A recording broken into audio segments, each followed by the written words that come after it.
या meet the director सेक्शनमध्ये मी सगळ्यांचं स्वागत करतो. आपण गेले 3-4 दिवस या दिग्दर्शकांचे सिनेमा बघत होतो. इंडियन कॉम्पिटिशन सेक्शनमध्ये आपल्याकडे टोटल 9 फिल्म्स होत्या.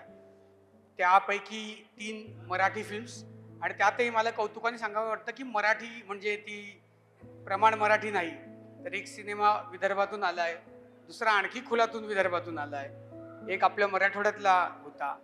याचसोबत 6 वेगवेगळ्या भारतीय भाषांच्या फिल्म होत्या, अगदी दक्षिणेपासून ते नॉर्थ ईस्टपर्यंत. तर हे असं सगळं वैविध्य होतं. यातले बरेचसे फिल्म मेकर किंवा माझ्या मते बहुतेक सगळेच फिल्म मेकर हे डेब्युटंट फिल्म मेकर्स आहेत किंवा इतर त्यांची सेकंड फिल्म आहे. तर हे असा एवढा वास्ट काय म्हणतात त्याला, एक वैविध्य असल्यामुळे आपल्याला तसं कंटेंटही बघायला मिळालं आणि आपण सगळ्यांनीच गर्दी करून त्याला दाद दिली. त्याबद्दल एकतर सर्वात आधी मी सगळ्या प्रेक्षकांचे, या फिल्म मेकर्स कडून आभार मानतो. कारण फिल्म फेस्टिवलसाठी जेव्हा अशा रीतीने रिपीट शोला पण गर्दी होते, तेव्हा ते असं आम्ही छोटेसे अनोळखी एक फिल्म मेकर असतो, त्याला चेहरा नसतो, त्याला एक विश्वास मिळतो. फक्त यश मिळाल्याची भावना नाही आहेत, पण त्याला एक आत्मविश्वास तर नक्की येतो. आता या डिरेक्टर सोबत आपण इंटरॅक्ट करूयात. हे सेशन कंडक्ट करणार आहे दीपिका सुशीलन. दीपिकाची मी ओळख करून देतो. Deepika is a former artistic director of international film festival of Kerala. आणि एक गोष्ट मला अत्यंत अभिमानाने सांगावं वाटते, विशेषतः स्थळसारखी फिल्म पाहिल्यानंतर. दीपिका ही फियाफ रेकग्नाइज्ड इंटरनॅशनल फिल्म फेस्टिवल जी आहेत, जे सगळे A+ फेस्टिवल जे आहेत इंटरनॅशनली, त्यातली ती youngest artistic director in the world आहे.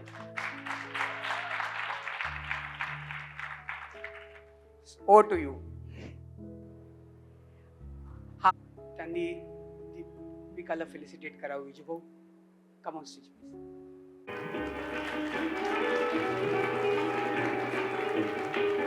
May I please call upon the competition filmmakers on stage, starting with Parthajit Barua, representing the Nelly story.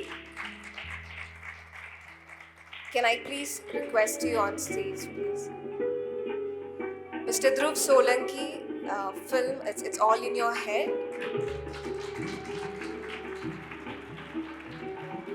Mr. Manoj Shinde, Valli.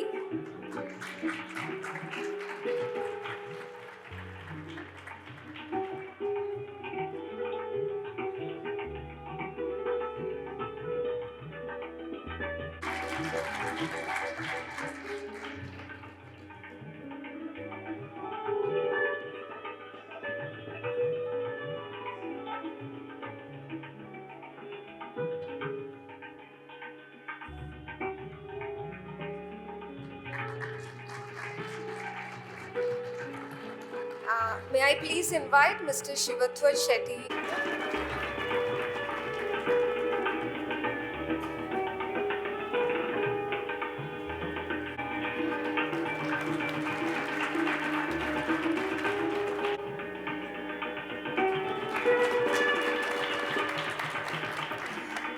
Mr. Chatrapal.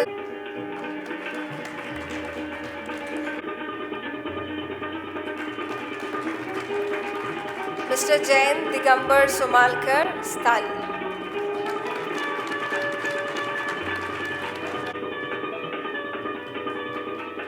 Thank you, sir.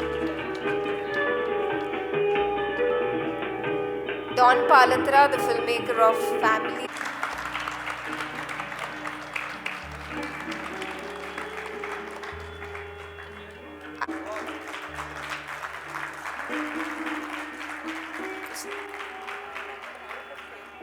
All the filmmakers who made it to the competition list of AIFF.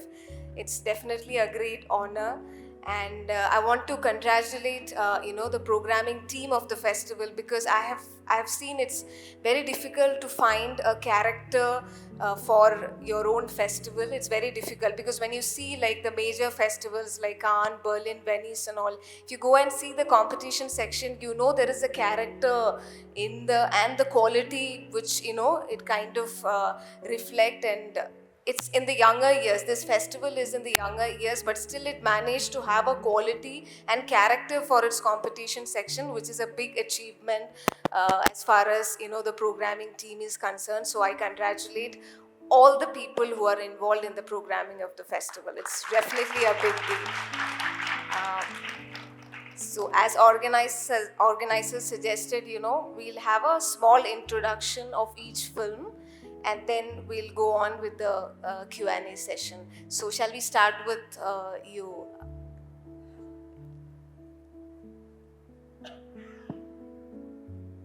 So, Ghat is a film which talks about trust. All the relations of the film are seen from the lens of a trust, which I felt is very much lacking in Central India around Red Corridor, between people who carry gun and people who don't carry gun.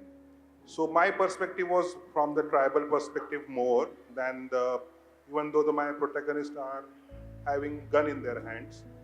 But still, the film tried to explore the trust is a central theme of the film. Yeah.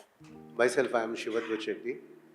I am from Bangalore, and basically I am born in Mangalore, a coastal Karnataka place. My movie Korama is in a Tulu language. I think this is the first time one Tulu cinema is officially selected for AIFF. I am very much grateful to that. About the cinema, once again, what we can say, it's a lifestyle of Tulunadu. Tulunadu, what we can call the Pancha Dravida Bhasha. In that, Tulu also included one Bhasha. So basically, I born in that place. I experienced that cinema. The Korama is my experience. So yesterday we had a show, and good reviews came. Thank you once again, AIFF. Looked out for very good. Compared to I'm not comparing any other international film festival, but I found something special here. Thank you very much once again.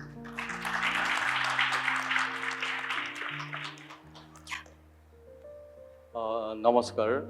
I am Pathajit Borua, director of the film Nelly Kotha. In English, it is called the Nelly Story. Nelly Kotha, or the Nelly Story, is based on a massacre that took place in Assam in the year 1983, 18 February. I will give you one reference. During that massacre, it is the larger Assamese who were involved in the massacre. They killed almost more than 3,000. Official report was 3,000, and it was almost 10,000 unofficial, according to the unofficial report. In a time between 3 and 4 hours, they killed almost 10,000 people. I'm an Assamese, and they kill the illegal Muslims, Bangladeshis, who came after 1971 and settled in Assam. And during that time, there was a movement called Assam Movement, led by all Assam Student Union. And for them, people who came from Bangladesh, the illegal immigrants, they were the threat of the Assamese language, Assamese culture, and Assamese society. And they killed. My question to myself and other Assamese, after 40 years, for the Assamese, they were the threat, linguistic threat, cultural threat in 1983. But in 2023, after 40 years, where the Muslims, illegal Muslims, who were illegal at the time, were still the threat of the Assamese language, Assamese culture, or Assamese society. In the present political situation, to address that massacre as an Assamese was very difficult. So when I screened the film on 8, before screening there was certain problem among the people. So we'll discuss later on, because this is the introductory thing. it was very difficult for me to make the film in Assam. So I'm very much thankful to the Ajanta Ellora International Film Festival for the selection in the competition section. I'd like to thank Ashok Rane sir. And I also like to thank my guru, Pemendra sir, who has changed the face of film press. Thank you, sir. Thank you very much. Thank you. Hello, good evening. This is Luptak Chatterjee from Kolkata with the film Whispers of Fire and Water. This is my debut feature fiction film as well. And like in the first screening today, I had introduced that this for me is a homecoming back to Aurangabad, because it was here back in 2017-18 where I made my first film coming out of my engineering classes. So this place really means a lot, and to be able to show my debut fiction feature here is very special. Talking about the film, basically the film is about an audio installation artist who goes to a coal mining zone. And what follows in the 83-minute timeline of the film is a sonic journey on one hand, where through an appreciation of sound, or rather through an experience of sound, we get connected to many issues not just with the character but with the land, and more so with the transformation of a land, because we know that in the mining space how the land is fragile and how a land keeps changing with time. And of course, this place was not a mine 200 years before, so how the land also transformed. So my film talks about that. We had our first screening today. Tomorrow it's also going to get screened.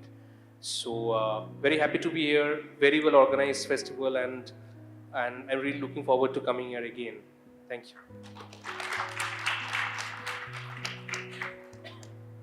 Hi, I'm Dhruv, and my film is called It's All in Your Head. It's about these 6 siblings, follows them over a day, and through this we have sort of tried to explore what is the life of young people today, middle class youngsters. Yeah, and I'm really grateful, and it's a moment of delight for me, for my picture, for my film to be in Indian competition, and really grateful to AIFF and the entire team. Thank you. And I am the co-writer of the movie Family. The director, Don Palatra, couldn't be here today, so I'm representing the film. I have worked with Don before too in a few movies, including Everything is Cinema and the first Joyful Mystery, both of which we co-wrote. This particular movie, Family, I would say that this movie is a very intimate, personal experience for both of us, because it is deeply rooted in the cultural and religious background from where we hail from. Also, like the movie is about family, the concept family, the social institution family that we all know about. But as we know, family is not a homogeneous category, and it's not, it's not all roses and honey when it comes to the family. The family is also, a cupboard where a lot of skeletons are kept and hidden. It's an institution that favors certain genders, certain groups of people, certain age groups, certain cohorts of people, and so on. So this movie is an exploration of all that, but still I don't know if I can talk about the movie in detail, because it's also open to multiple interpretations. It's supposed to talk to the audience, and it's supposed to mean different things to different people. The way in which the word family means different things to different people. So it's all open to the interpretation and imagination of the audience. Any questions regarding the script or the movie, please feel free to ask. And there is another screening at 12 o'clock tomorrow. So please watch the movie. Thank you.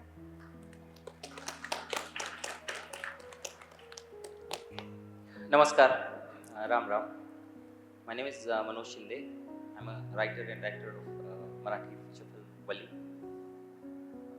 First of all, I want to tell something about this AIFF. I was there in Singapore for world premiere, and then Kolkata for national premiere, and then Brahmaputra Valley Film Festival, where the film got Best Direction Award. I had an opportunity to visit different festivals, and I was very excited to come to my city, Chhatrapati Sambhaji Nagar, with my film. And the moment I came here, I was very impressed, and I was very happy to see we have organized such a wonderful festival with such a brilliant Indian contemporary cinemas from across the country. So I want to congratulate everybody who was involved, right from the student who is waiting there in the sport and the head of this festival. So thank you so much.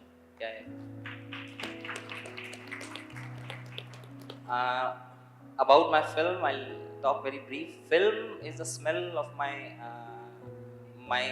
area called Marathwada. Film is a sound. Wali is a sound of my place called Marathwada. Film talks about Marathwada folklore, Zogta. It has a beautiful folk songs. It has a beautiful rhythm of my own village, of my own people. It has a beautiful dialect of my own people, of my own soil. And I'm very happy. After that, I'll speak in details in terms of technicalities of the movie. Thank you so much. Hello मेरा नाम शाहरुख खान चावड़ा है और मेरी film कयो कयो colour यहाँ पे मतलब कंपटीशन में। सो मेरा जो फिल्म है वो एक मुस्लिम फैमिली का रूटीन लाइफ दिखाया है मैंने फिल्म में, जिसमें पापा है उसको रिक्शा खरीदनी है, जॉब नहीं करनी है।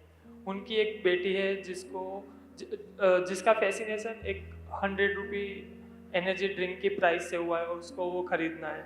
तो वैसे बहुत रूटीन ऑर्डिनरी मंडेन लाइफ वाला फिल्म है और उसको मैंने बहुत ही ऑब्जर्वेशनल अप्रोच से दिखाया है और विद इन उनके रूटीन हमें मतलब उनका सोशियो इकोनॉमिकल और पॉलिटिकल इन्फ्लुएंस के बारे में within a film like पता चलता है। और thank you so much for AIFF festival to recognise our film. Thank you. नमस्कार, जयंत दिगंबर सोमलकर और मेरी फिल्म है स्तड़, मराठी फीचर फिल्म। एक्चुअली मेरा इस शहर से बहुत पुराना नाता है। बहुत लोग ऐसे बोलते हैं नाता है, लेकिन मेरा सीरियसली है क्योंकि मैं इस शहर ने मुझे इंजीनियर बना के भेजा था, लेकिन मैं वापस आया इस शहर में फिल्म मेकर बन के। तो मैं यही मेरा ग्रेजुएशन इस कॉलेज में हुआ, गवर्नमेंट इंजीनियरिंग कॉलेज। और अभी वो लोग बोलते होंगे क्या कर दिया हमने, एक सीट फालतू बर्बाद कर दी, लेकिन आई डोंट थिंक सो। तो मेरी फिल्म है is about arrange marriage in rural Maharashtra. I come from Vidarbha region of Maharashtra, Chandrapur district. So it's about arrange marriage and it explores the gender bias, patriarchy and colourism that is deeply rooted in Indian society. ये film मेरे लिए बहुत personal है क्योंकि ये film मैंने अपने गांव में शूट की, मेरे जहाँ पे मेरा जन्म हुआ उसी गांव में और उसी घर में जहाँ मेरा जन्म हुआ। तो इसलिए वो बहुत ही पर्सनल कनेक्शन है। We are 4 partners. It's a very independent film. हमने अपने खुद का रिसोर्सेस, खुद का पैसा डाल के फिल्म बनाई है और डूइंग ग्रेट। इसका वर्ल्ड प्रीमियर हुआ था टोरंटो इंटरनेशनल फिल्म फेस्टिवल में, जहाँ में नेटपैक अवार्ड मिला था। उसके बाद MAMI, Kerala, Dharamshala and now Ajanta Ellora international film festival. बहुत मज़ा आया। अभी जस्ट स्क्रीनिंग हुई है, बहुत अच्छा रिस्पांस मिला और फिल्म के बारे में बहुत बात करते। Thank you so much. Thank you. No, the Nelly story deals with, a dark chapter in the socio-political history of Assam. As you said, the Muslim community don't live in harmony with the general people. So, bringing out something like this, how did the movie evolve? There are 2 things we need. The Assamese Muslim, which are indigenous.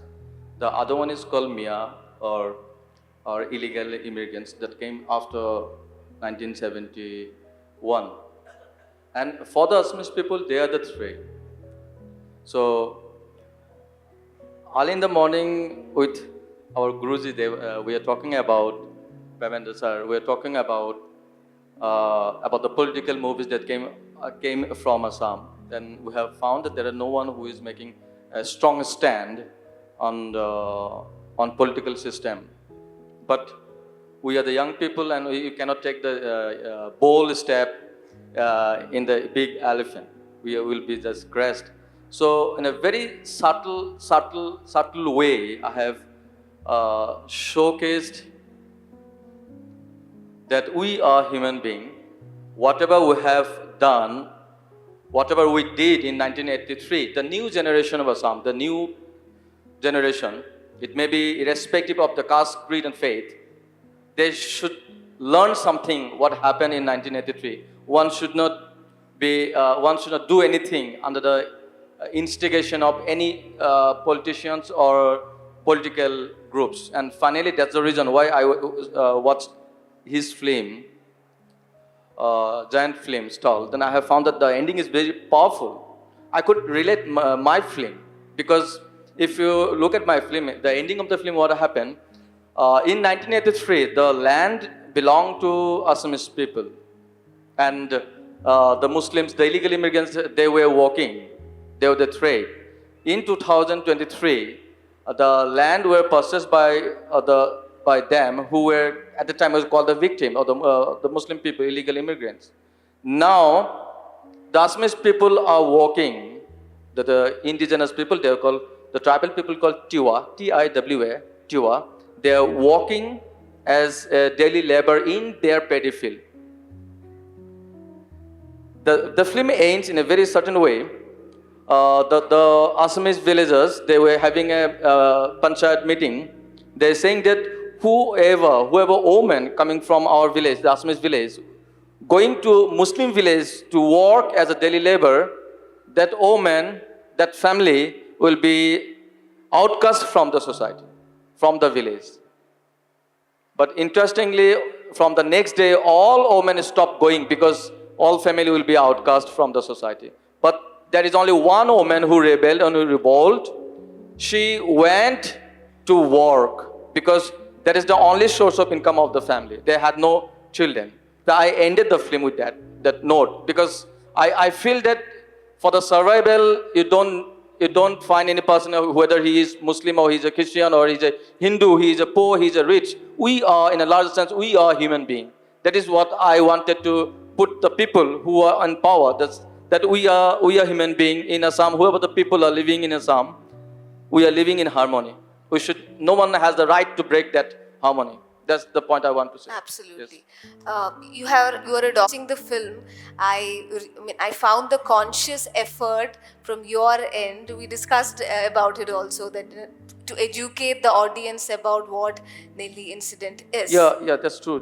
You're exactly true. Because chapter in the history of Assam, also at the time it was the BBC who covered the news, and in the front page, a mother was lying, and even a young kid, maybe 1 year, 2 years, he is also lying. A police guard that was came up in the front page of India Today. After the next day, there are a lot of political issues there at the time. So I did not want to show that one. Well, I'm talking about the human aspects. Yes, as people are completely unaware of the Nelly massacre. At the same time, if you go and ask the young generation whether he's belonging to Islam or Hindu or Christian, whatever it is, they have no idea exactly what happened.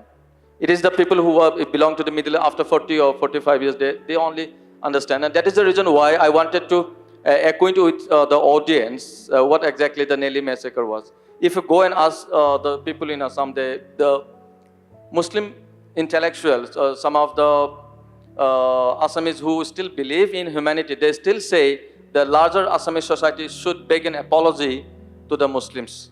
Still, the question is still there, resonating in the mind of the intellectuals. So I'm just, in a very subtle way, I have shown one thing.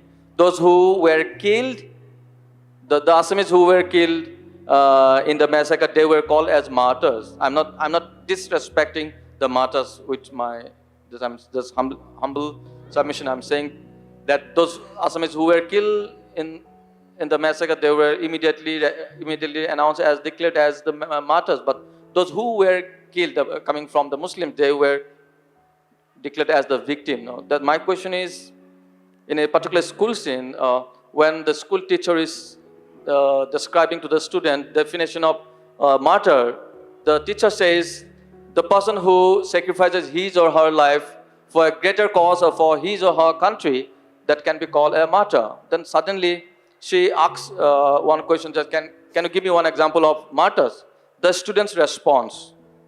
But one girl belonging to that Muslim village, she stands up and says, were our grandfathers martyrs who were killed in the massacre?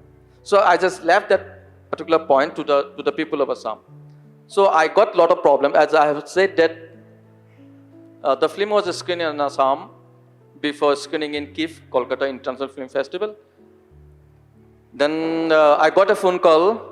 Then one person says that we have got complaint of your film that you need to show to a particular section of the people. I didn't want to show, but the person who called me, and he was very close to me, I just went and just screened the film before coming to Kolkata. The 5 persons were looking at, were watching the film. The person who were watching, they were completely illiterate on film. They had no idea about what cinema, good cinema is. After watching the film, they complained me one thing, that you have shown sympathy, you have Muslim sympathy. Then I said, I think it is not Muslim sympathy, I talk about the humanity. You just missed out that point. This is I ended to him. Yes, sir.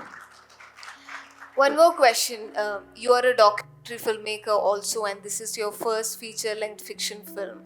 So transition is a little tough for some filmmakers, at least, sometimes they end up making a docu-fiction film unknowingly.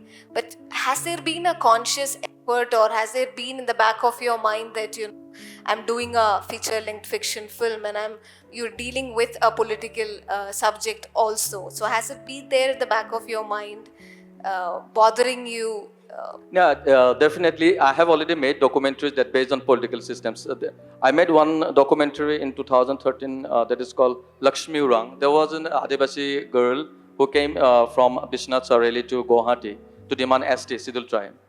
And it was on 2027, 24th November, when she was demanding it. She was in the procession.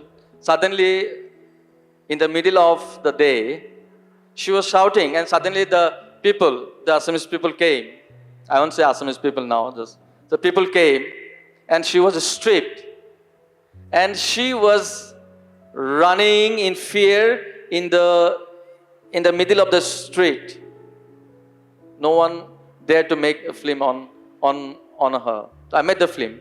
Again, in 2004, 15 August, when children were celebrating Independence Day, suddenly Alpha, United Liberation Front of Assam, now there are 2 sections. One is called Alpha, another is called Independent. At the time, there was no segment. Then Alpha triggered bomb, and it blasted and it killed 13 innocent school children. I decided to make the documentary on that bomb blast. That was the name of the place called Dhemaji, and the documentary was called the Dhemaji tragedy. When I was shooting that at the time, 1 or 2 member of Alpha, they came and said that you cannot make the documentary. So there are a lot of problem out there. Yes, when I was making this fiction, I just draw a line that I'm not going to make the documentary. Yes, there are maybe some elements that I can put out there. Yes, whatever the elements is there, that is the conscious and deliberate effort to make the audience aware about what exactly Nelly massacre is. Yes. Okay, thank you. And Dhruv Solanki, it's all in your head. I think, the laughter we had throughout in the screening hall is definitely a way of reassurance that, people really liked the Rajasthani Kardashians a lot. And you have brought on screen, something this generation can resonate with. And you have been making films at the age of, since the age of 17. So, while making this debut feature film, what was the thing that you had? Like, you will have multiple subjects in your mind because you have been making films and this is your first feature film. So how did you end up with this particular subject, which has came out very successfully, but still, what made you, choose this? I love coming of age films. Okay. That's those films I used to like. I was going through my 20s, sort of, I'm 31 now, when I started thinking of making films. I was 24, so I had this long period where I was trying to make films, but was not able to. I had done engineering, so I would change my path. So I found this life where there was a conventional path, and I deviated from that, and there was a struggle in that path to be something or finances or something. So I felt like there are a lot of people out there, and there is a certain kind of life we guys are living, middle class people who come from not so privileged backgrounds, maybe some rural backgrounds, some. So yeah, just sort of those kinds of people, and I never saw that kind of representation. So whenever I would see films from America or France, I would see some authenticity, and I would never saw in Indian cinema that life that I knew of 20s. So that was sort of became my foundational point, that and my liking for coming of age thing, that okay, I'm going to make something about young people life that I know of and that I can authentically represent. Yeah, even the approach also is, kind of unconventional. Like you start off with the social media live, which is like an instant connect with the audience also, like these days. So how was that planning of, like, Yeah, all those decisions was actually organic. So this was like a 3-year process. So first I found, so I was trying to again make film about 20s for a long period of time, 6-7 years. And it didn't happen till I finally met these 6 siblings. So once I met them, I just started spending time with them. And so in 3 years, like I would say like 2.5 years was just that, and everything else sort of little bit came organically. For example, the scene that you're talking about, the beginning, that's the last thing I figured out in the script. Yeah, thank you. Now, Mr. Manoj Shinde, the movie addresses actually several, not issues, like several topics of, like, say like gender fluidity is there, the quest of freedom is there, and self acceptance is also there. So you have multiple factors incorporated in one particular film. And then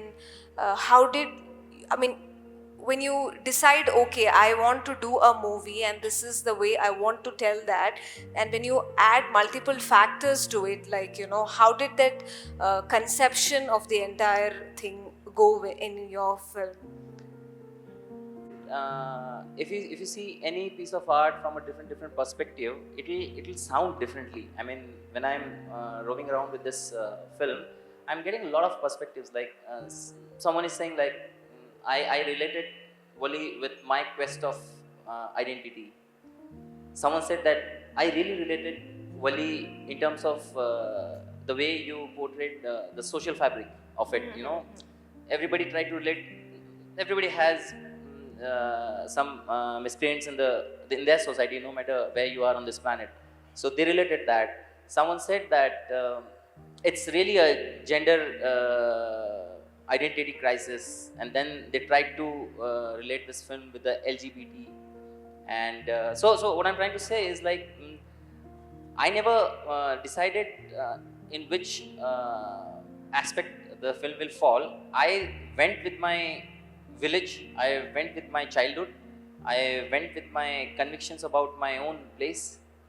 I went with those sounds, those visuals, those beautiful ponds, those beautiful songs, and I started with the writing by keeping all these things in my mind, and then gradually it took a shape into a novel, and then screenplay, and then movie.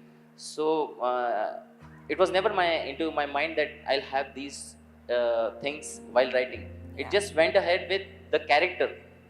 It was all, the layers were all attached to the character named Wali, and the Zokta, and then custom. And because it was a custom of, maybe around 700 years old, so the moment you have a custom in the movie, then politics, society, social elements, identity crisis, I think fall in place.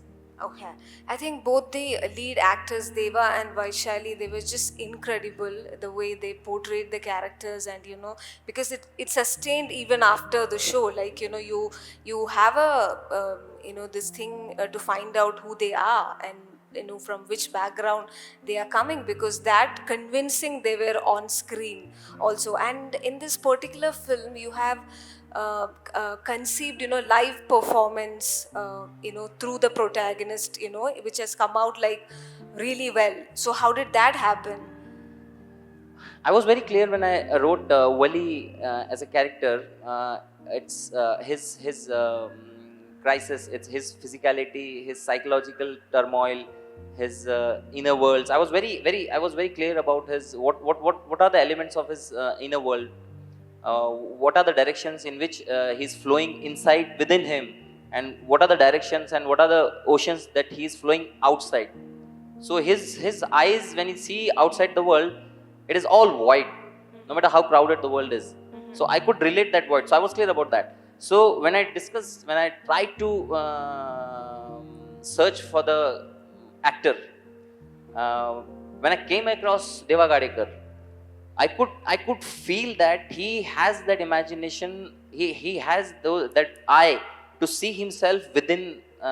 It's very difficult to see ourselves in both perspectives, who we are outside and who we are within. So we discuss a lot, and I had a conviction that Deva is the person who can actually get into those two worlds, because in Wali you could have seen that he's fighting, he's acting in two different worlds. Like when he's like on the stage, he's like unnecessarily he's portraying himself like a different person. He's like a divine, he has a divinity, he's a performer, he has that folklore kind of thing. And then when he's inside his house or inside with his team, he is completely having a conversation, internal conversations. So it was just a conviction, and then we had it took almost 8 months to discover where exactly Wali is. And there was a moment of eureka moment where even Deva Gadekar came and said, I think I got it. So that was the story behind the Deva Gadekar and Wali. And then Tara, I mean, if you see Tara's character, I mean, she's the girl where she killed her father, and then her mother has escaped, ran away with someone else's, a different man, and she's almost like an orphan, and she has no house, and she's indebted, and she has to repay to Sakha Patil. And so, being a woman, she has to live a life like a male, like a man, to first of all to secure herself from the assaults, the social assaults and financial assaults. And this guy, this Wali, he's a male, and he's forced to live like a female. So those were very fantastic character sketches. So when I was talking and discussing with a lot of actors across the Marathwada, the moment I sat with Varsha, I thought that she has that element, that irony which Tara had. She's that bold, like Tara, the way she postures herself. And then gradually we started discussing about Tara, and then we visited and we discussed so many things. And I asked her to write the character sketch, what she thinks about it, and then we discuss upon the writing and layers, scene by scene, pause by pause, dialogues by dialogues. And then finally, again, it was a eureka, and then we said, let's do it. Okay. And congratulations on being the only Indian film that screened at Singapore International Film Festival this year. Thank you so Which is much. like Thank you so much. again, a big achievement. Now coming to Shidwaj's generations, I would like to know how you recreated, certain traditional aspects and contents in the film, which is rare to watch today. I mean, it must have been a tedious task. 1980 timeline I took. By that time, I born in a small town, but my grandmother's place is in a village, where I used to watch all this, the kitchen part and bathroom, everything. That was fixed in my mind. Nowadays, there also it is alterated. Then I told my art director to make as it is what I had in my mind. then the property, it is very difficult to collect the properties because everything is like it is all spoiled and nobody has that kind of properties. That was very big task for us to collect the property, and moreover, the each visuals which I had in my mind, where I was around, it is about 40 years back, in the sense 12, 13 years old boy I was. So I just wanted to recreate in the cinema, and people have to understand this. Those days, cultural marriage culture and any culture it comes in that cinema is all very simple matters. Nowadays we are doing so many things, we are adopted some other culture. So that I had in my mind to show it to the young generation, that all very simple and very clear, and the tradition was so much rituals and so much very closely like, so I thought these people are not seeing that culture thing, you know. So the new generation wants to see this one, and the family, in the sense, I never spoke to my father for a long time, sitting and chatting for half an hour, 1 hour, and all. No, it was like the respect we used to give to the father and mother and everyone. There's a family thing is like that, and food habits and their working pattern, everything. So I thought I just recreate that 80s once again. Okay. That is the thing. Thank you. I think the movie has actually had that social commitment, leaving a message to the people out there, who there is a caste discrimination. And I think you have done it brilliantly, that it reaches the audience, towards the end, you feel for the characters like Koroma, and then you even the women character, like, you don't expect, like, especially in the way we are brought up, or the generations before us, they don't behave in a way where they come up and stand for something which they strongly believe. And I think this movie is, towards the end, that was something which is really unexpected, but it gave us what we really expect from a movie. Actually, sorry, Deepika, I had one problem. My mother was admitted in hospital. Suddenly, doctor told me that they need some 4 units of blood. So I went to a blood bank, and it was like a very urgent thing. So they gave me blood. I never asked which belongs to this blood, which caste this belongs to this blood, and even they are also not told me. Only that group only they asked me. So where I found we are all human beings, same blood, no sir. That's the thing where I came to know we are all human beings. Why we have this separation and all like that. Thank you very much. Thank you. And Shahrukh, Bern and Hawaii and so many festivals. One interesting aspect of the film, which I personally felt, is like, you constantly turn towards, the women characters, and, let them say it aloud, their perspective in a patriarchal, society. So I found that to be the key, highlight of the film. And what made you, present the film in such a way? Basically जो मेरा film था, मुझे routine ही portray करना था, और mostly जितने भी scenes थे वो घर में थे, तो वो कहीं ना कहीं मतलब रूटीन का पार्ट था, वहाँ औरतें ही काम कर रही थी, और तो वो ऑर्गेनिकली फिल्म में वो पेट्रियार्की कैसे वर्क कर रही है सोसाइटी में, तो वो वैसे ऑर्गेनिकली आया। सो बहुत ज़्यादा फोर्सफुली मैंने भी उसको वैसे सोच के नहीं डाला था, बट मुझे पता था यहाँ पेट्रियार्की का स्ट्रक्चर दिख रहा है, क्योंकि मोस्टली सारे सीन्स घर में थे जहाँ बच्चे खेल भी रहे, तो वहाँ पे भी वो पेट्रियार्की वाला, जो लड़के खेल रहे वहाँ टॉक्सिक मैस्कुलिनिटी वाला, और एक जेंडर जो बायस है वो सब, तो वो क्या गेम्स खेल रहे उनके थ्रू में दिखाने का ट्राई किया, और घर में क्या बातें कर रहे, तो वो कहीं ना कहीं organically I think like Yeah, it did work that way. And when it comes to the making style, like, that frame within the frame and the long static shots and all, it has all helped in the narrative actually, to make it more impactful. So that style of filmmaking, is it something that you would love doing for, the coming films, or is it a particular choice for this film? Yeah, I love long shots, and like what I like most is the observational approach. I don't like to emphasize subjectivity. So I choose that observational wide long shots. So yeah, I like because for me the traditional montage theory is very manipulative. Okay. So I choose to not use. Yeah. Okay, thank you. Card with Chhatrapati Ninave and debut feature premiered in Berlin Film Festival. Um, uh, you know, like Card is definitely a story of trust, belief, and more importantly, I felt it's a tale of indigenous lives also, like which you have kind of focused in a way through the character Peru and Peruku. Yeah. So can you please say something about how you made this character fit into this narrative? So, Perku is a very ancient character. I mean, probably if we go today in Central Indian jungles, we might not find Perku. We had to go very remote. Maybe we had to go to Andaman Islands to find a character like Perku.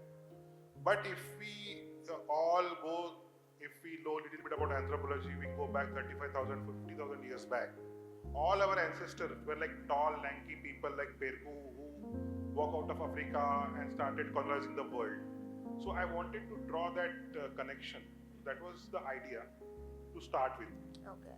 And then it came very organically. What if me and my creative team keep playing what if? So what if the ACP goes and meet this character? What if And then this character slowly developed over the time. You were really successful in actually transporting audience to this hypnotic atmosphere through the way of your filmmaking. And the film premiered in Berlin, but I think there has been something around it also. Would you like to share with the audience? In what To say, it was in Berlin. It was part of the Berlinale program in 2021, and then the movie was withdrawn. And because I'm sure it will enlighten, the So actually, wannabe filmmakers. what happened is it was originally invited in 2021, and one of the producers of the film, which was a studio, felt there is I don't know what kind of problem they felt, or they now say that there is a miscommunication or the legal problems between the other producer. So for that reason, they sent a legal notice and they stopped the film. So film was stuck for 2 years, and then finally we were able to talk, and I'm very thankful to the fans and media who took the issue and pushed it. And so we sat across the studio and tried to understand their problem, and we tried to find a solution out of it. And the new producer of Shiraditya Bora of Platoon Film came on board and solved that legal complicated commercial problem. And finally, after 2 years, in 2023, it went to Berlin, and thanks to Berlinale.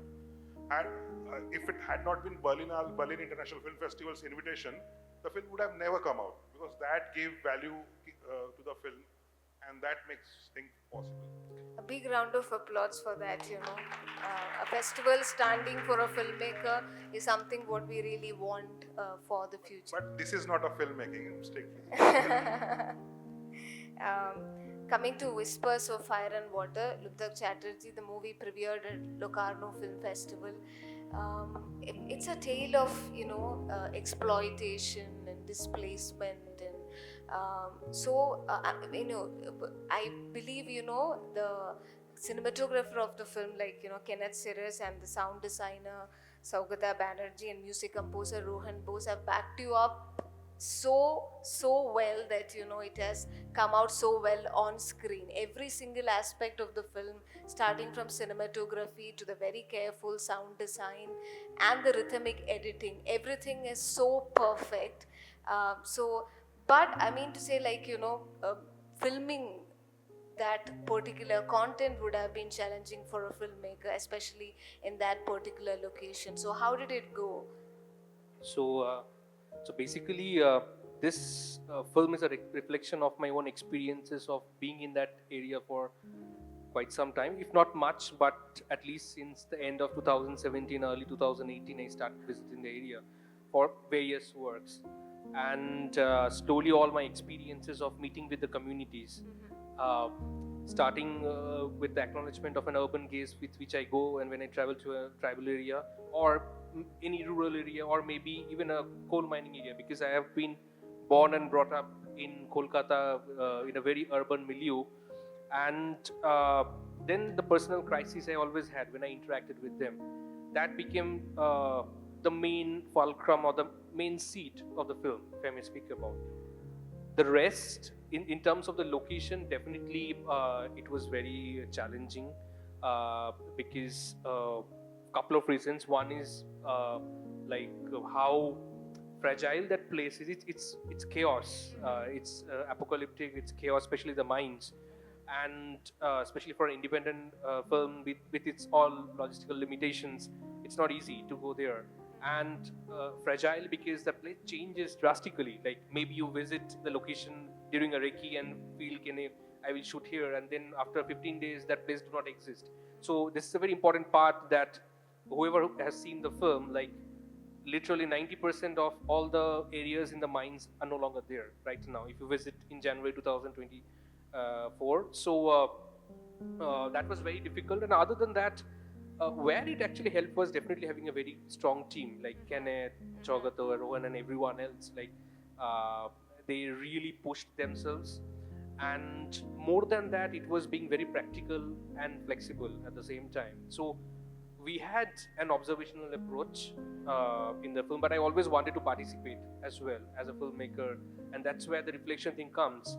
And that flexibility in having a dialogue within the team and also with the surrounding space every time when we were shooting, because space for me was very important. Like probably it's as important a protagonist as the human protagonist of the film. So it was always about interacting with the space, with all its changes in the monsoon and everything which came in our way. That really helped us in staying true to the main idea of the film.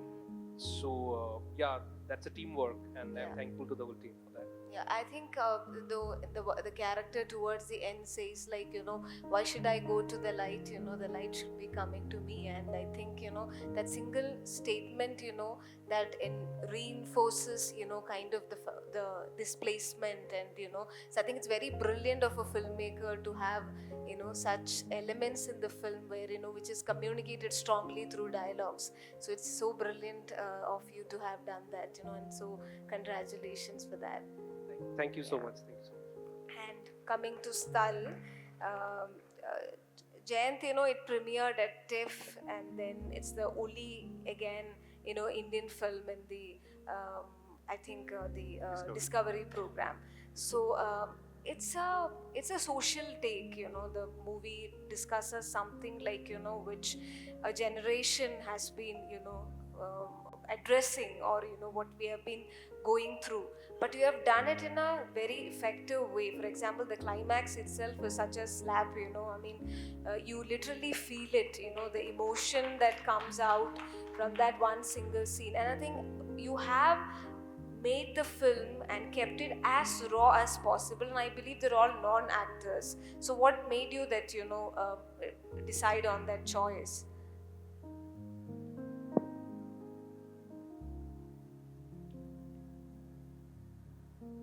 About hello, rawness. Yeah, about casting. Yeah. Hello. ठीक है. ये तो एक है तो.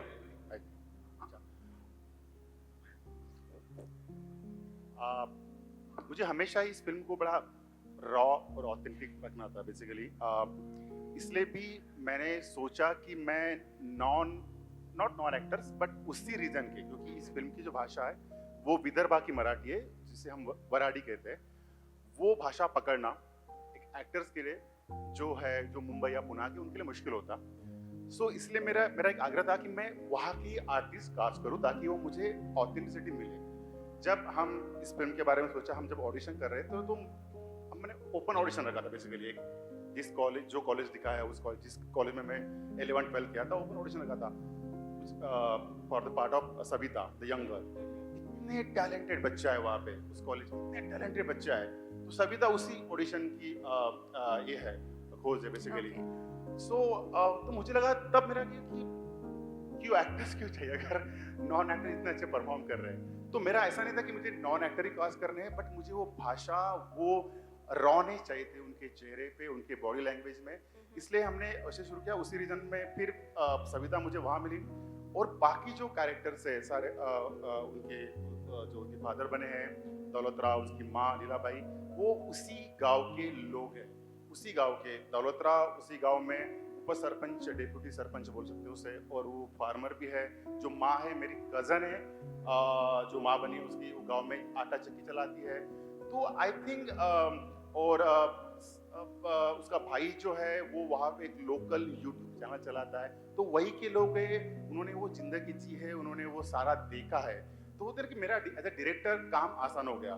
मुझे नहीं कहना पड़ा कि बोलते ना डायरेक्टर बोलते कि go into the skin of the character, मैंने कभी नहीं बोला था। ऑलरेडी वो ऑलरेडी उस कैरेक्टर में थे, मुझे बस उनको उस इमोशन, उस कहानी के इमोशन से मुझे उनको बेसिकली करना पड़ा।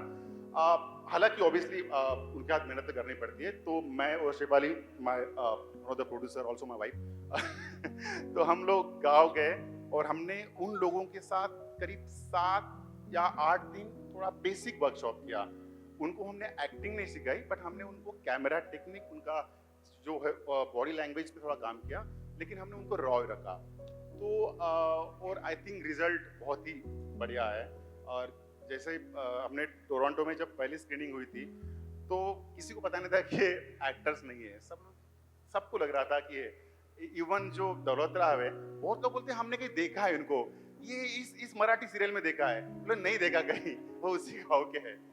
तो आई थिंक या तो और आई थिंक ये कास्टिंग बारे में सवाल था आपका। और Yeah. Thank you. I think Shah Rukh also work with non-actors, like, you know. So did you guys do workshops, or because they are facing camera for the first time, and you know, to know the technicalities of acting is also important for it to come out well. So how did that work, you know? So mainly जो बच्चों का workshop हमारे में जो किया वो वफा ने ही किया था। तो वफा उनको लाइक वैसे एक्टिंग नहीं सिखा रही थी, उनको ईरानियन फिल्म्स दिखा रही थी। Okay. कि मतलब ये देखो ये बच्चे मतलब अपने जैसे ये देखना कितना मतलब ऑर्गेनिकली मतलब परफॉर्म कर रहे हैं, जो है वैसे ही है, ठीक है। तो उनको वो फिल्में दिखा के उनको मोटिवेशन आया और उनको लगा हम कर सकते हैं। फिर जो हमारा वर्कशॉप नहीं कर रहे थे हम, लाइक सीधा लाइक उनको आर्ग्यूमेंट्स देते थे कि अच्छा तुम्हारा ये डायलॉग है, तुम्हारा ये है, तुम्हें इस चीज़ पे बात करना है। उसका कुछ स्पेसिफिक एग्जैक्ट सेंटेंस वाला डायलॉग नहीं, सिर्फ आर्ग्यूमेंट्स दी हुई है, और उनको हम फ़ोन से शूट करते थे। और फ़ोन से शूट कर रहे हैं, मतलब एक्चुअल फिल्म में 3 मिनट का शॉट है, तो फ़ोन से हम जब प्रैक्टिस कर रहे थे 15-15, 20-20 मिनट तक शूट कर रहे हैं उसको, और कितनी बातें कर सकते हैं इसके अराउंड ये वो। और फिर वही चीज़ हम उनको बाद में कट करके दिखाते थे कि जो हमें अच्छे अच्छे पार्ट्स लगते थे, अच्छा तुम्हें यहाँ से यहाँ ये बोलना है।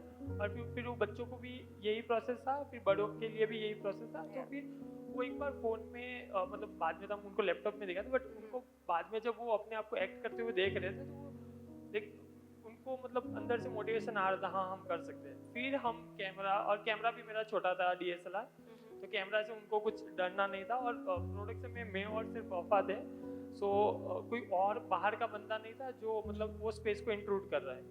और वफा वहीं रहती है, मतलब जो मेन फैमिली का घर है वो दीवार और वफा की दीवार सेम ही है, मतलब राइट साइड में वफा रहती है, दीवार की ये साइड रज़ाक भाई का उनका फैमिली रहता है। तो 8 महीना जितना हमने रिसर्च किया था वहाँ पे, मतलब रूटीन ही जान रहे थे, रिसर्च में और कुछ नहीं था। तो मतलब हमारे से बहुत ज़्यादा कंफर्टेबल थे। तो जब भी हम मतलब एक्चुअली जब शूट कर रहे थे कैमरा के साथ, तो वो बहुत ऑर्गेनिकली मतलब फ्लुएंटली ही मतलब परफॉर्म कर पा रहे थे। तो कोई स्पेसिफिक वर्कशॉप जैसा नहीं था, लाइक प्रोसेस धीरे हम ये मतलब ट्राई करते थे, और वहाँ से उनको मोटिवेशन भी मिला। Over to you, Jayant. मेरा भी वैसे ही प्रोसेस रहा, क्योंकि नॉन एक्टर काम करना बड़ा, अभी तो मैं बोल देता हूँ आसानी से कि बड़ा मिल गया सब कुछ, लेकिन बड़ा मुश्किल होता है, बहुत चैलेंजिंग होता है। और वो चैलेंजेस हमने देखे, क्योंकि डे 1 था शूट का, जहाँ पे हम बड़ा क्रिटिकल, अनफॉर्चुनेटली मैंने क्रिटिकल सीन रखा है, जब फर्स्ट सीन पता नहीं क्यों रखा, और वहाँ पे नहीं हो रहा था नहीं कर पा रहे थे क्योंकि बहुत कॉन्शियस हो गए थे, क्योंकि गांव में शूटिंग होता है तो ऑब्वियसली पूरा गांव जमा हो गया, मुझे उस गांव में कभी शूट नहीं हुआ था, पहली बार वो गांव में था ना कि शूट हो रहा है, शूट हो रहा है, एक्टर कौन है, कोई एक्टर नहीं, गांव के लोग हैं तो होता ना, लेकिन गांव वाले जमा हो गए, तो जो दौलतराव और गाड़ी गुलजी वाला सीन है, स्कूल वाला, सावित्रीबाई फुले वाला वो वाला सीन है, वो जैसे एक्शन बोला वो कुछ बोल ही नहीं पा रहे थे, क्योंकि जब हम रिहर्सल कर रहे थे तो हम मोबाइल फोन से, मैं वो सीन हम परफॉर्म करते थे, मोबाइल फोन से मैं सेम शूट करता था कि ऐसा ऐसा होगा, ये एंगल होगा, कैमरा यहाँ पे आएगा, लेकिन और हमने camera rehearsal, real camera rehearsal कभी नहीं किया था। मतलब first day of the shoot जब उन्होंने बड़ा कैमरा देखा, और ये कहाँ से आ गया तो होता है ना कि आप कहाँ देखना है, इधर देखना है, उधर देखना है। वाइड में अच्छा था, वाइड में उनका परफॉर्मेंस बेस्ट होता था, लेकिन जैसे मुझे उनका क्लोज लेना है या कोई और एंगल लेना है, उनके पास मैं कैमरा लेके जाऊँ तो वो कौन से होते थे, बट आहिस्ता आहिस्ता वो भी, बाद में हम दौलतराव है, उनको हम कुछ दिनों बाद बोलते थे कि ये तो ब्लैक के अमिताभ बच्चन है, इतने कॉन्फिडेंट हो गए थे वो, ऐसे चलते थे वो, क्योंकि वो उन पे कॉन्फिडेंस आ गया था। तो यस, यही मेथड रहा, और बहुत सारे जो छोटे मोटे सपोर्टिंग कैरेक्टर्स उसी गाँव के, तो मेरे लिए एज ए डायरेक्टर क्या था, मेरे लिए कैरेक्टर अगर वो दिखता है, कैरेक्टर अगर मुझे लगा कि इस गांव का, इस कल्चर का आदमी है, तो मेरे लिए वो पहले इंपॉर्टेंट होता है। एक्टिंग मेरे लिए बाद की बात होती है, मुझे लगता है कि अगर वो दिखता है तो मैं एज ए डायरेक्टर मैं निकालूंगा उससे, वो मुझे मुझे इमोशन चाहिए मैं वो निकालूंगा, लेकिन मुझे वो कैरेक्टर रियल दिखना चाहिए। तो ये मेरा पहले था, इसलिए अगर जो वहाँ पे लोग बैठक में बैठे हैं, वो वही लोग चुने जिन्होंने वैसे बैठक अटेंड की थी इसके पहले। जो काड़े गुरुजी है, जो मेरा कजन है एक्चुअली, तो वो सारा लोकल प्रोडक्शन में वो दिख रहा था, वो एक्टिंग में कर रहा था, तो उन्होंने ऐसे कितने रिश्ते जमा ये किए हैं, कितने इस बैठक में बैठे हैं, तो उनको पता था ईच एंड एवरी न्यूएंसेस। तो जैसे उन्होंने इतना अच्छा इम्प्रोवाइजेशन, कुछ ना, अगर ज़्यादा बोलने रहा हूँ ना, नहीं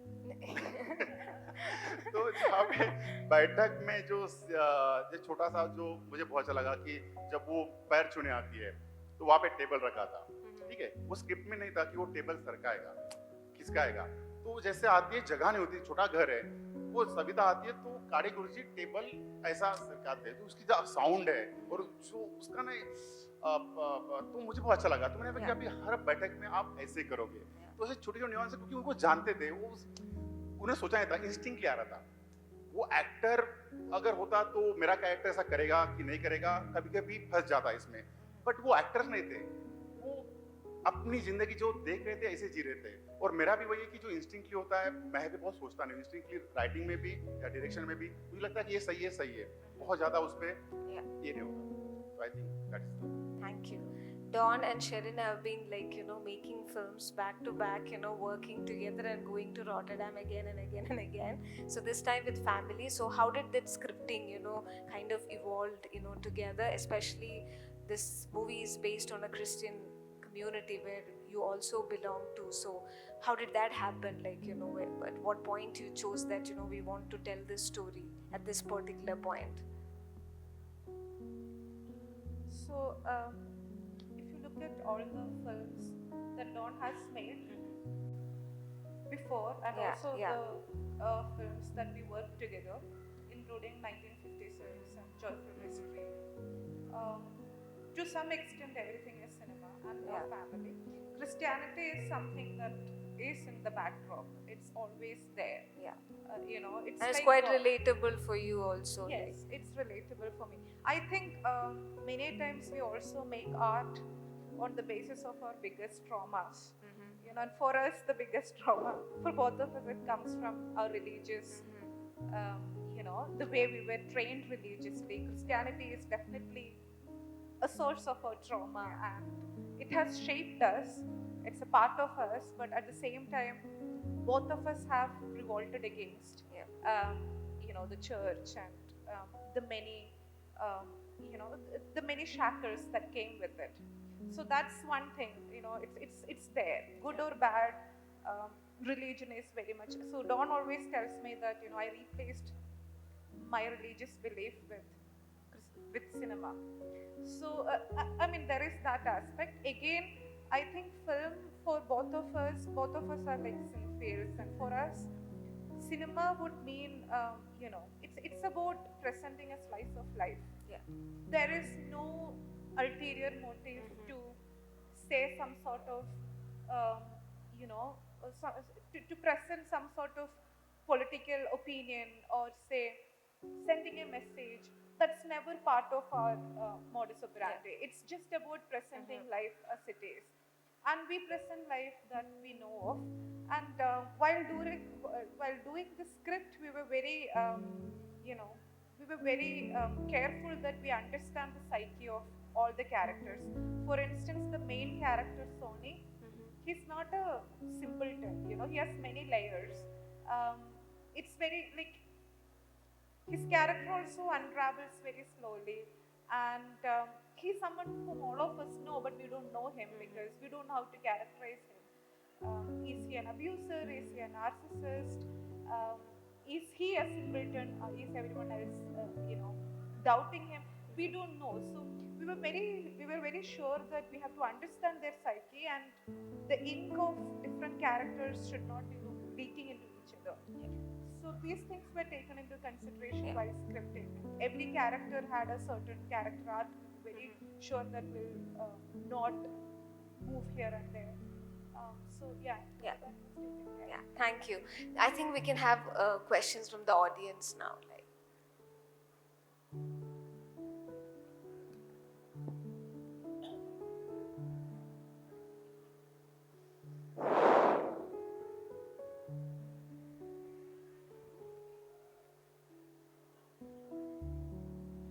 Hi. So I was the one who checked all of the films and projecting.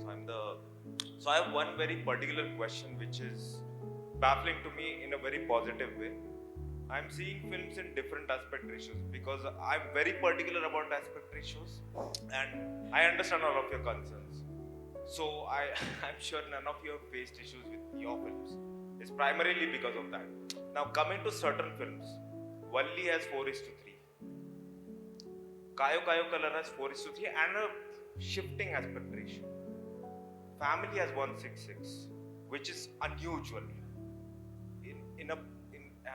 In our landscape, people just go by cinema scope without understanding.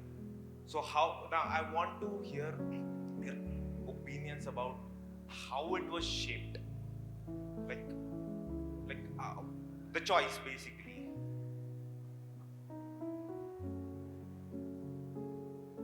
सो जो मेरा पूरा फिल्म है तो वो 4:3 रेशियो में मैंने like almost 80% film 4:3 aspect ratio में दिखाया है.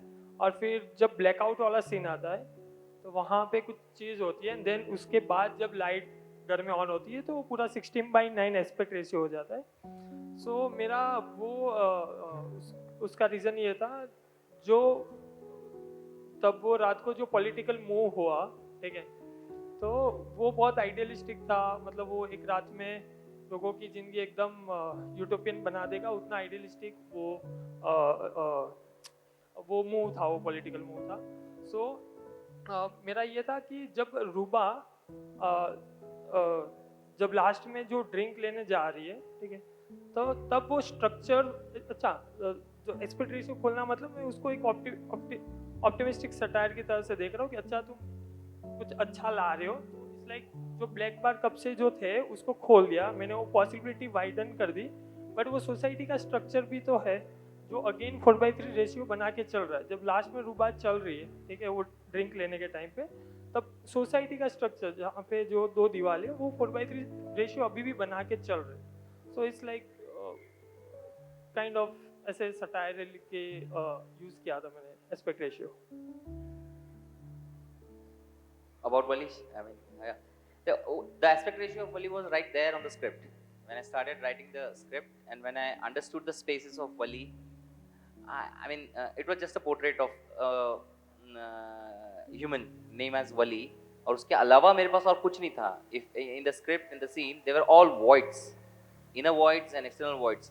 So 4:3 became a very natural for me because even if I wanted to enhance or broaden the aspect ratio, I had nothing basically. The village was dry and everyone was hopeless. So I wanted to put it as a 4:3 that made my life very simple.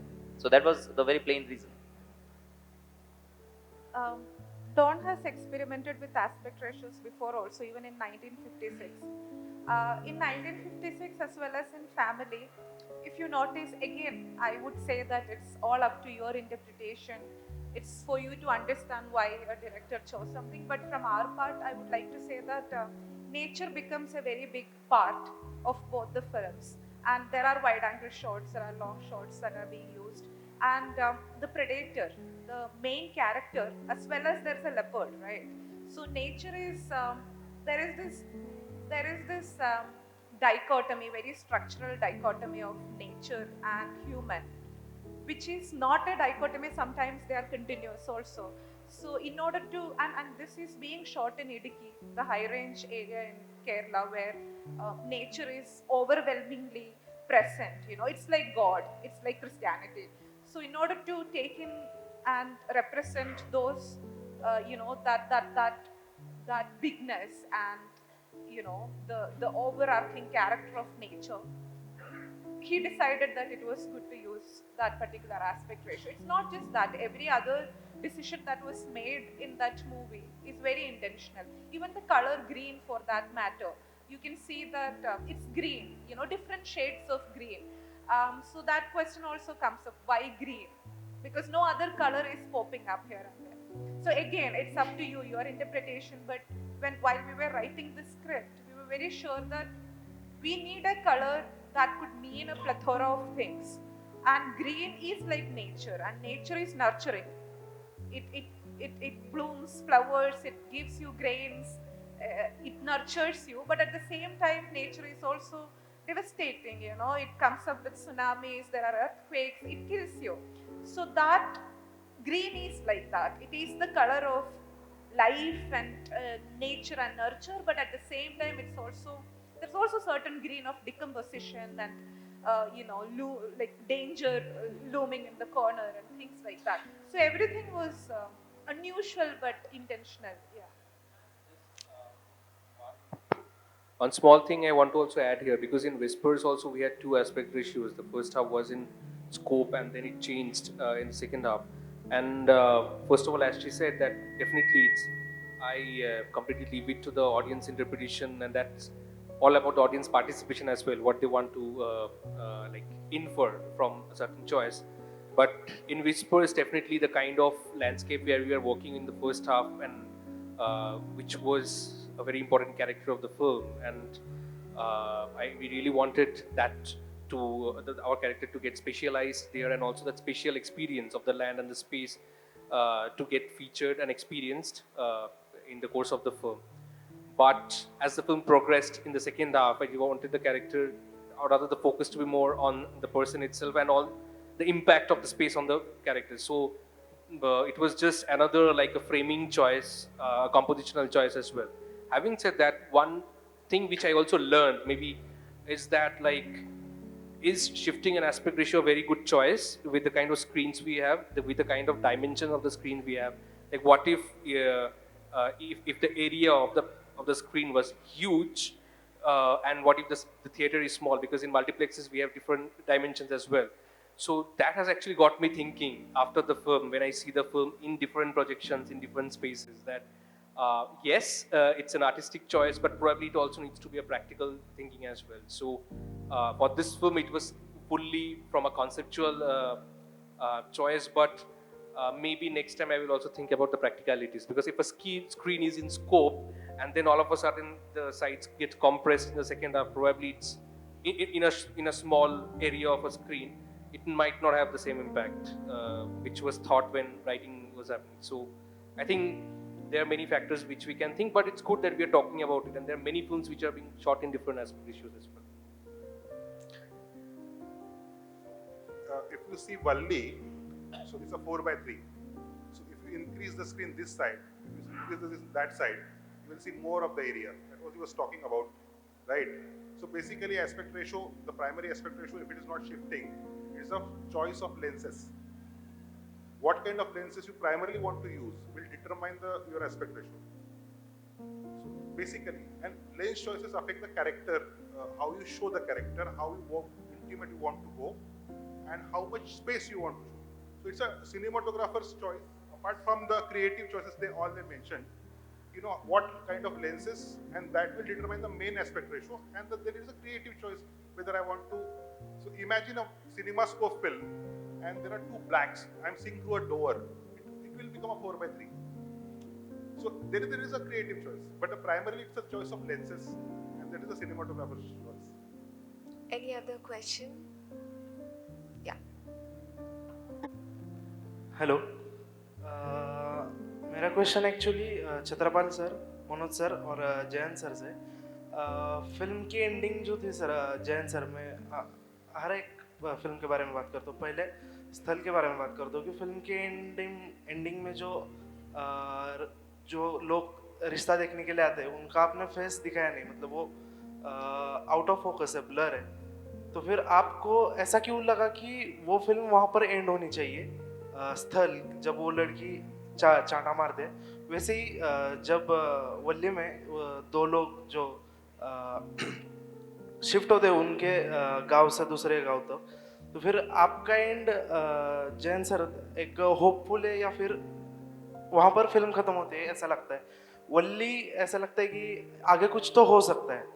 और Chhatrapal sir, talking about घात की film की थोड़ी ending sad है, मतलब कि तो फिर आप तीनों ने ऐसा डिसाइड, मतलब एज ए स्क्रिप्टिंग लेवल पर कहाँ पर डिसाइड किया कि हाँ ये मेरी फिल्म की एंडिंग है, यहाँ पर फिल्म खत्म होती है? मतलब वल्ली आगे भी हो सकती है, उसके आगे भी कुछ तो घड़ सकता है।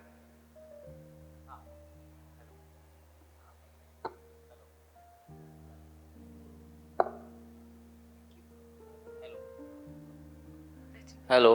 हेलो।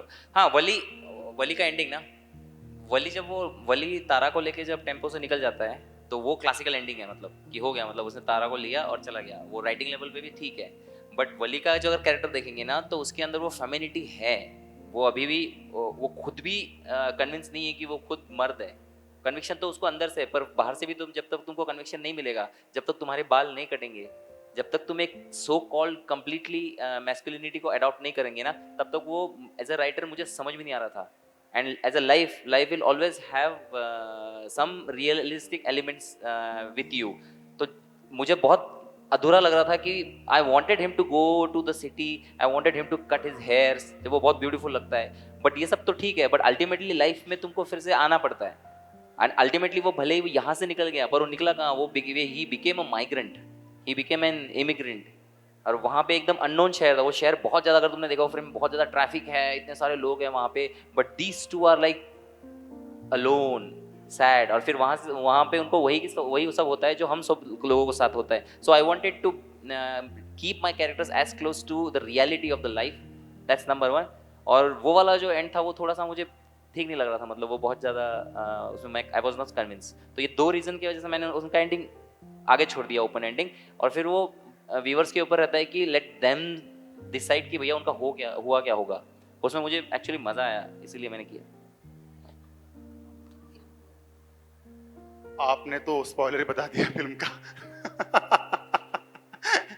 तो मुझे हमेशा एंड के बारे में कोई बात नहीं करनी होती, क्योंकि वो स्पॉइलर है फिल्म का, क्योंकि मैं चाहता हूँ कि ऑडियंस फिल्म को एक्सप्लोर करे। लेकिन खैर, वीडियो में मत डालिए। तो खैर, अभी आपने पूछ ही लिया, तो एक तो उनको ब्लर क्यों रखा, क्योंकि यार एक्चुअली बात नहीं करते, क्योंकि वो बहुत लोगों ने फिल्म देखी नहीं है। यहाँ I will skip this question. So Ghaath का एंडिंग सैड है क्या, ये मैं सवाल पूछना चाहता हूँ। ठीक है, आई मीन लाइक अगर हम दूसरी के एंगल से देखें तो is it a sad ending? अगर हम रघुनाथ के पर्सपेक्टिव से देखें, क्योंकि उसने अपने क्लोज रिलेटिव जो भी है उसका ही शॉट हिम, तो क्या उस एंगल से हम सैड एंडिंग है? तो ये इज अ क्वेश्चन। और अगर हम उसरी को ट्राइबल को रिप्रेजेंट करने वाला देखें, जो उस एरिया का सबसे वीकेस्ट है, she is a girl without a father and living in jungle में भी रिमोट में रह रही है, एक मदर है बस। तो अगर हाँ, वो ट्राइबल को रिप्रेजेंट कर रही है और वो जो एक्शन ले रही है, तो ये कॉल फॉर एक्शन नहीं है, तो फिर वो क्या सैड एंडिंग है? So I don't think it's a sad ending for me. It could be sad ending for you, it's possible, बहुत पॉसिबल है। तो it's a open ending in my opinion, so audience will feel it the way we, that's the idea. Any आपका सवाल का more, जवाब हम बाद में करें, पर private. any more questions? Yeah. Oh, this is something different actually. You all are filmmakers, independent filmmakers who are necessarily non-Hindi filmmakers, and you are making an attempt to bring the nuanced dialect. Like in India, even the dialects has been standardized. You know, like in Maharashtra, no one knows the dialects. It's Marathi. In Karnataka, it's Kannada. No one knows Tolu. And you are exploring the deeper nuances in the independent films. That is the most beauty of it. And then there is an independent Hindi cinema. And then after beyond this journey, when everyone, of course, we want our film to be released, to be seen, and the kind of attention ultimately the independent cinema gets, and the way the regional cinema, again with the non-standard regional dialects, like Marathi film पुणेरी भाषा उत्तम सगळ्यांना कळते ती की this is a Marathi film Varhadi म्हटलं मराठवाडी म्हटलं की कुठलं काय असं ते होतं so now are you concern about this now after at this point because your films have now travel to 2 to 3 festivals and this thought might be there now. So do you feel bothered about this independent Hindi cinema is in a way still dominating the scene in terms of the regional independent cinema?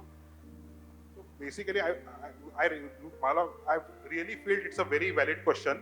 I mean, अगर इंडी cinema जो cinema हटके है, जो थोड़ा parallel है, जो festival travel करता है, उसमें सबसे ज़्यादा जो पब्लिसिटी मिलती है वो हिंदी सिनेमा को मिलती है और हिंदी सिनेमा के स्पेसिफिक सेक्शन को ही मिलती है. तो रीजनल फिल्म मेकर्स जो है, their cinema is not covered by the media. So that is very valid thing. I'm very sure I'm concerned about it. I am not concerned about the language, क्योंकि मैं Varhadi use की, ये वही है कि कितना उसका रीच होगा, क्योंकि कहानी वहाँ की थी, इसलिए मैंने वो लैंग्वेज यूज़ की.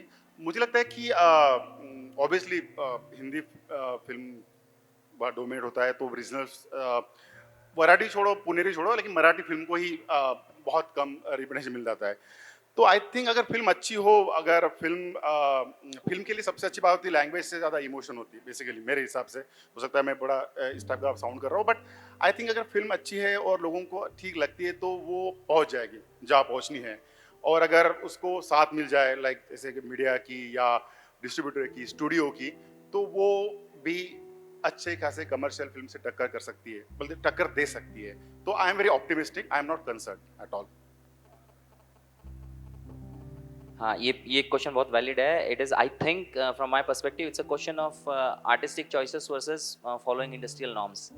अब मेरा खुद का जो एक्सपीरियंस है, हम भले ही कम है, मतलब as compare to the commercial industry के स्केल्स में इन टर्म्स ऑफ क्वांटाइजेशन हम लोग कम है, but we are still in millions and millions. Like for example, अब मेरा जो एक्सपीरियंस है वली के साथ, वली में जब स्क्रीनिंग खत्म हुई सिंगापुर में पहली स्क्रीनिंग, तो बहुत सारी अलग अलग ताइवानीज, चाइनीज, फ्रेंच, वो सब लेडीज लोग आके उन्होंने बोला व्हाट अ ब्यूटीफुल सॉन्ग. उनको नहीं समझ में आया वो सॉन्ग, जोगता का जागरण त्यांना कळालं नाही, पण ते इतकं. सो तो this is the evidence that language बहुत सेकेंडरी टर्शरी में आता है. वो सबसे पहले आता है वो जो ह्यूमन सेंसेस है. अब जैसे for example life is beautiful अगर मैं म्यूट में भी दिखूं तब भी मुझे वो चार्ली मैं बिना किसी लैंग्वेज में दिखूं तो भी चलता है. But as far as this industrial norms versus artistic choice, I will definitely go with artistic choice. क्यों? क्योंकि अगर हम लोगों ने सचमुच में बहुत अच्छा बनाया ना, तो it will do something like court, और it will do something like ship of Theseus और village rockstar, star, definitely. But as you said, it's a very important question. Or I think I will just talk about not the artistic side, but also on the practical aspect as well. Because throughout the world, including India, after the OTT boom happened, like, there is a habit of watching films and also looking at the subtitles. I think that's a big change which has happened, at least in a certain section. Maybe the section is nothing compared to the whole audience pool. But that again brings to a very important question, like when independent filmmakers consider festivals to be a very important platform globally, like Singapore or Berlin or Toronto or any Locarno for my case, and we should be very careful in terms of subtitling, because I mean dialogues are important in a film. It's not just through sound or landscapes that we can portray or express everything, but then we should be very careful about the subtitles, because I've heard this from many curators, programmers, that at times because of bad subtitling many things could not be communicated properly and the film suffered. So it's a very important part of our film's journey, and we should be very careful, because we should give a lot of importance to the subtitles, not just for the foreign but even for people like in India, like for a Bengali audience watching a Marathi or even a Malayali film. Like I will be only looking at the subtitles to understand the dialogues, and dialogues are needed to create a certain context as well. At times they are very important, like especially in many scenes. So that's also a very important part of film.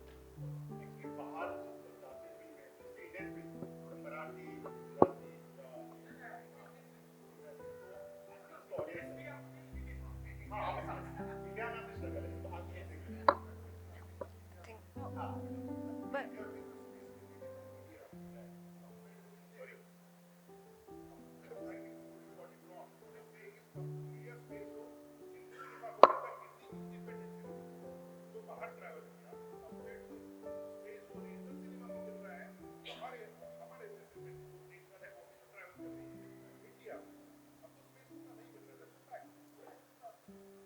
that's what there is definitely a difference, and I don't cater to this optimistic view that if your work is good it will get visibility. That's not true. That's not how it works. Sorry. Yeah, that visibility that Hindi Indian cinema would get, or regional cinema wouldn't get it, because language is not just about language. Language is also about hegemony. It's about politics. It's about a lot of other things. So there is no simple language, and language is not something that you can just So there's of course a hierarchy, and it's very concerning. And even when it comes to OTT platforms, the kind of platform nowadays, people even tailor make movies for OTTs, because even OTTs kind of choose certain kind of movies, even if it is an indie movie. So I am very pessimistic.